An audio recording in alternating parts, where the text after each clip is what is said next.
brought you by Silver Pumps and Motors. Top quality और consistent performance के लिए सिर्फ सिल्वर पंप्स नाम याद रखना। టీటీడీలో అన్యమత ఉద్యోగులపై బండి సంజయ్ కీలక వ్యాఖ్యలు చేశారు. టీటీడీలో 1000 మంది అన్యమత ఉద్యోగులున్నారన్నారు. వారిని వెంటనే తొలగించాలని బండి సంజయ్ డిమాండ్ చేశారు.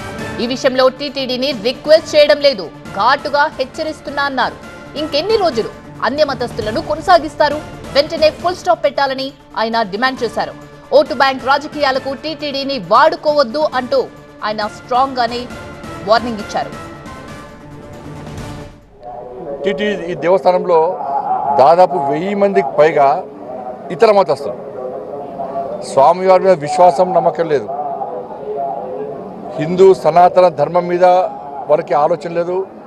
ఆ సనాతన ధర్మాన్ని కాపాడాలి, సనాతన ధర్మానికి అనుగుణంగా వ్యవహరించాలని చెప్పి ఆలోచన వారికి లేదు. అటువంటి ఉద్యోగస్తులకు, అటువంటి వ్యక్తులకు టీటీడీలో ఉద్యోగాలు ఇవ్వడమైంది, వాళ్ళు ఇంకా కొనసాగించడమైంది. ఎప్పుడో ఒకసారి మార్పు జరగాలి. అరే గతం నుంచి ఉన్నారు వాళ్ళు, మేము ఏం చేయలేమంటే అది చాతకాంతరం అవుతుంది. నేను భాను ప్రకాష్ గారు చెప్తున్నా, పాలక వర్గానికి నేను ఘాటుగా చెప్తున్నాను, ఇటువంటి పద్ధతి మంచిది కాదు. మీరు ఎంత అభివృద్ధి చేసినా, బయట భక్తులకు అన్ని సౌకర్యాలు కల్పించినా కూడా ఇతర మతస్థులు ఈ దేవాలయంలో ఉండడం వలన వాళ్ళ ఆచార వ్యవహారాల విషయంలో చాలా ఇబ్బందులు వస్తున్నాయి.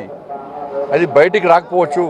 ఏదో సత్రం కాదు ఇది, అన్ని మతాలకు ఇవ్వడానికి ఏదో సత్రం కాదు, రెచ్చగొట్టడం కాదు. వాస్తవం, ఒక మసీద్కి చర్చి పోయి ఒక నామం పెట్టుకొని నేను పోతే నాకు ఉద్యోగం ఇస్తారా? నాకు రాణిస్తారా? నేను అరే మసీదులో చర్చిలో మాత్రం ఇతర హిందువులకు అవకాశాలు ఉన్నాయి.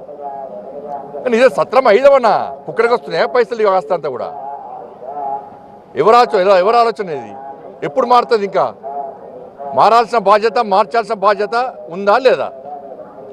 ప్రభుత్వాలు మారుతున్నాయి, పాలక మండళ్ళు మారుతున్నాయి, కానీ ఈ పద్ధతి మాత్రం ఇతర మతాలు తొలగించడం మాత్రం మారతలేదు. ఈ పద్ధతి మంచిది కాదు. దీన్ని వెంటనే నిర్మించాల్సిందిగా నేను రిక్వెస్ట్గా డిమాండ్ చేస్తున్నాను.